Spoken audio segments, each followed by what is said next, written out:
Bonsoir à toutes et à tous, très heureuse de vous retrouver sur Canal 32. Nous sommes jeudi 13 décembre, voici les titres du journal. Encore une défaite au compteur des footballeurs troyens. Évian a battu les Stacks 2-0 hier soir. En queue de peloton à mi-saison, ça paraît maintenant plus que compliqué de remonter. Analyse du match à suivre. Qui dit affluence des clients dans les grandes surfaces juste avant Noël dit multiplication des contrôles d'hygiène et de sécurité, date limite de consommation, traçabilité, sécurité des sapins et guirlandes. Alors comment procède-t-on durant ces opérations de vérification sanitaire? Réponse dans un instant. Et on finira par une parenthèse poétique et artistique au temps de Renoir en 1915. Le peintre impressionniste est à l'honneur d'un film qui sort en janvier prochain. La douceur de la Côte d'Azur est à l'image, mais la famille du peintre n'oublie pas ses racines dans l'Aube, à Essois plus précisément. Et on ouvre ce journal par du football et un nouveau match sans victoire pour les Stacks qui a été battu hier par Évian 2-0. Les Troyens sont aujourd'hui en toute fin de classement de Ligue 1, derrière Nancy et Sochaux. Le match contre Ajaccio samedi ne pourra pas changer la donne. Avec une seule victoire en poche à la mi-saison, c'est presque mission impossible pour les Troyens de s'imaginer rattraper leurs concurrents. David Mutel dresse le bilan du match contre Évian hier soir. Très vite, dans le match, l'équipe de Troyes se révèle incapable de soutenir le rythme imposé par l'équipe d'Évian-Thonon-Gaillard. Si Angoula, à la 18e minute, voit Thuram détourner sa tentative, en revanche, le gardien troyen ne pourra rien sur cette merveille de Barbosa, servie parfaitement en retrait par Bérigaud. On joue depuis plus d'une demi-heure et encore une fois, les Stacks va devoir encore courir après le score. Mais voilà, les Troyens n'auront jamais les moyens d'espérer grand-chose dans cette rencontre mou. Et sans entrain, les joueurs de Jean-Marc Furlan sont contraints de subir le jeu des Hauts-Savoyards bien plus dynamique. Les Stacks est donc châtié logiquement une seconde fois en deuxième période à la 71e minute et une nouvelle fois par Barbosa, malgré un premier arrêt de Thuram sur Cliffa. Une seule consolation dans ce match, la tentative de Darbion à un quart d'heure de la fin, le seul éclair dans la grisaille.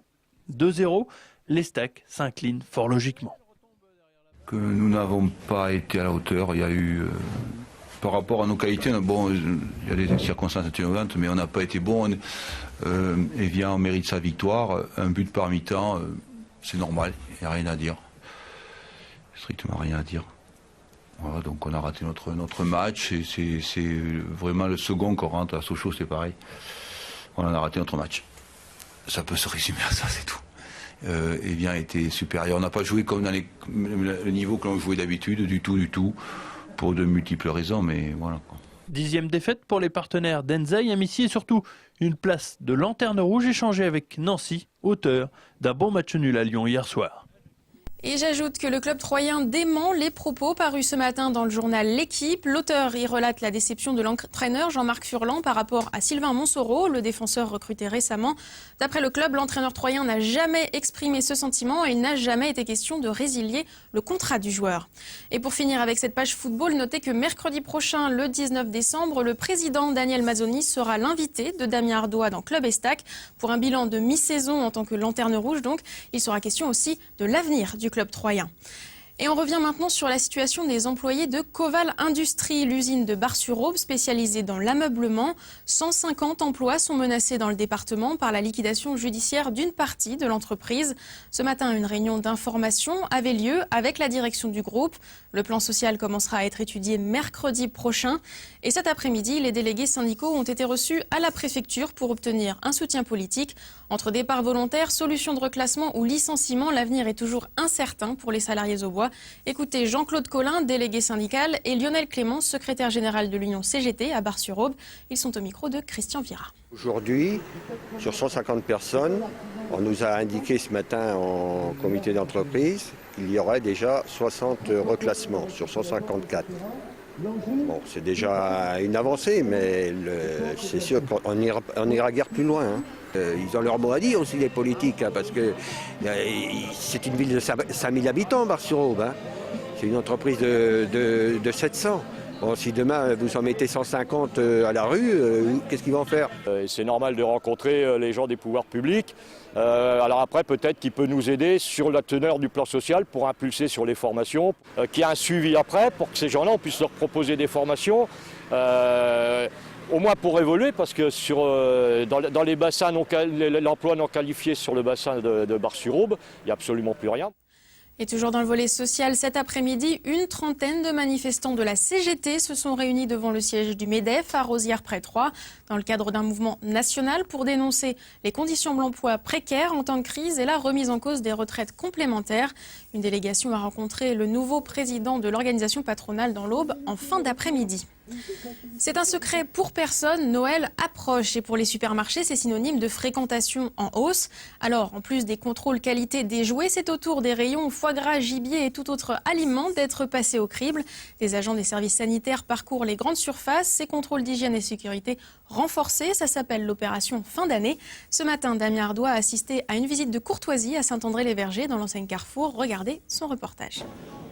Les contrôles s'opèrent tout au long de l'année, mais comme pendant les vacances estivales notamment, les fêtes sont sous surveillance renforcée avec un accent particulier mis sur les produits festifs. Nous contrôlons plus particulièrement des produits dits industriels que l'on retrouve sur le marché, comme par exemple les jouets, les guirlandes électriques, les sapins de Noël. Mais nous contrôlons également tout ce qui est autour de la sécurité alimentaire, avec des produits festifs que l'on rencontre moins au cours de l'année, comme par exemple les coquillages, le rayon poissonnerie, les ateliers traiteurs, les volailles, le gibier. Dans l'Aube, une quinzaine d'agents sont ainsi déployés sur le terrain à partir du mois de décembre. Ces contrôles sont effectués de manière inopinée. Tout est passé en revue, l'hygiène du personnel, des rayons, la traçabilité des produits, les températures de conservation, la véracité des promotions ou encore le respect des règles de sécurité. Là, c'est un rideau lumineux.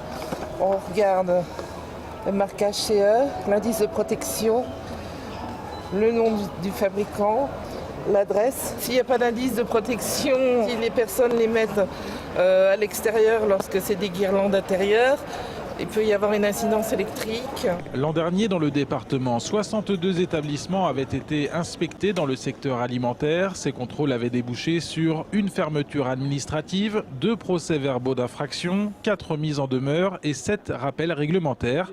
Dans le secteur non alimentaire, 25 contrôles avaient été réalisés et conclus par une dizaine de rappels de réglementation autour des jouets et des sapins notamment. On recherche quand même les infractions à la réglementation pour éviter toute déconvenue aux consommateurs, que ce soit au niveau des étiquetages ou de la sécurité, des produits à risque, alimentaires ou non. Dans le département, les problèmes pendant les fêtes de fin d'année restent mineurs. 2 raisons à cela, la peur des sanctions d'un côté et de l'autre, le mode de fonctionnement des entreprises, notamment les grandes chaînes comme ici, où des audits sont régulièrement programmés. Les contrôles, on les fait déjà en interne. Donc au final, quand on voit la répression des fraudes, c'est plus pour nous confirmer le fait qu'on travaille toujours au quotidien. Alors Noël, forcément, c'est beaucoup plus compliqué parce qu'en termes de commerce, les journées, on a des journées qui sont plutôt intenses, donc beaucoup de marchandises, beaucoup de flux de marchandises. Donc on a une pression supplémentaire, mais ce n'est pas pour autant qu'on néglige l'hygiène à l'intérieur des magasins. L'opération de contrôle renforcé spéciale fête de fin d'année va se prolonger jusqu'à la mi-janvier dans les magasins et les restaurants au bois. Et on se projette maintenant un petit peu plus loin dans l'année 2013. Cette fois, on va parler des prochaines foires de Champagne. Le programme a été dévoilé aujourd'hui. La 66e édition aura lieu du 24 mai au 2 juin 2013 avec, comme toujours, un invité d'honneur, le Vietnam, avec un village du Mekong reconstitué et une exposition culturelle.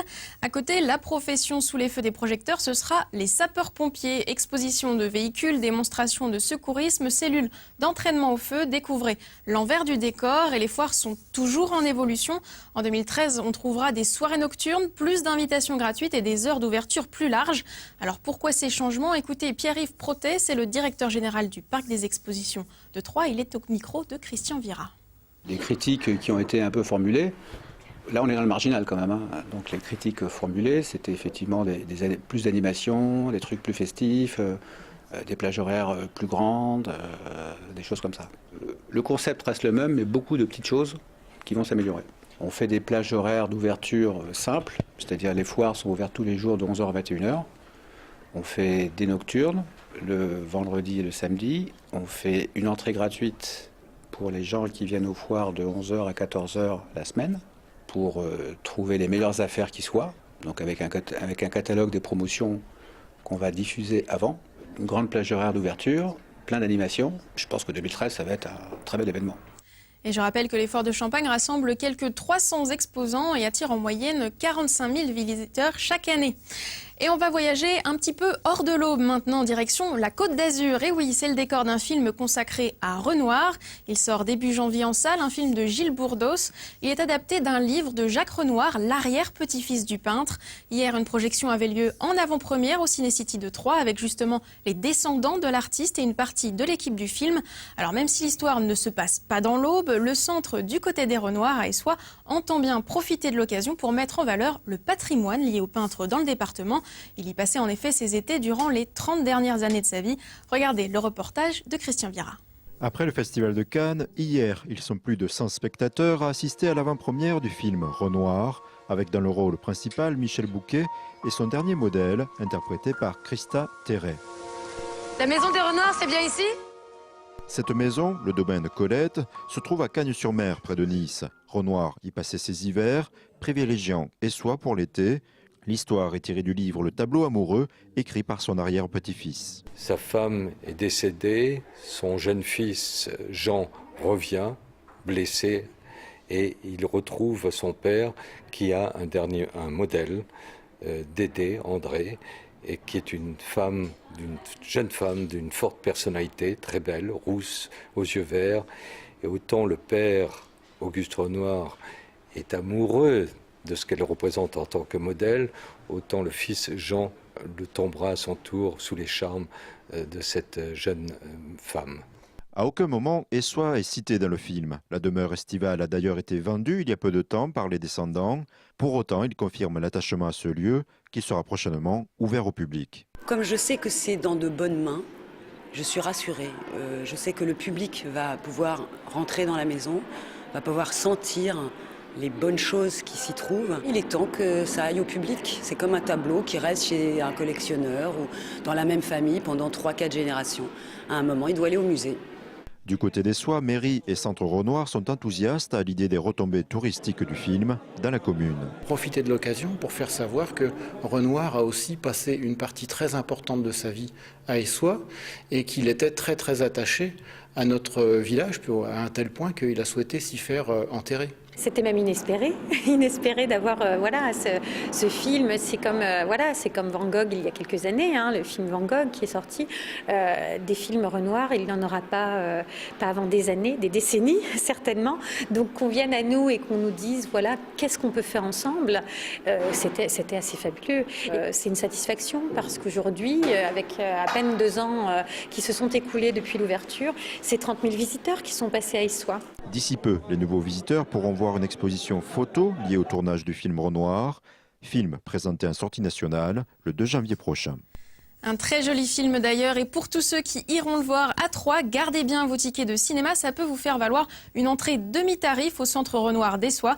Une offre valable jusqu'au 28 février, durant la période donc de l'exposition des photos du film. Voilà, c'est la fin de cette édition. Dans un tout petit instant, la météo préparée par Cécile Riche. Demain, un temps relativement maussade et humide comme aujourd'hui nous attend, mais les températures remontent entre 4 et 10 degrés. Demain, Damien Ardois présentera les infos. Au programme, un bilan de l'exposition Templiers. Très bonne soirée à tous et à bientôt sur Canal 32.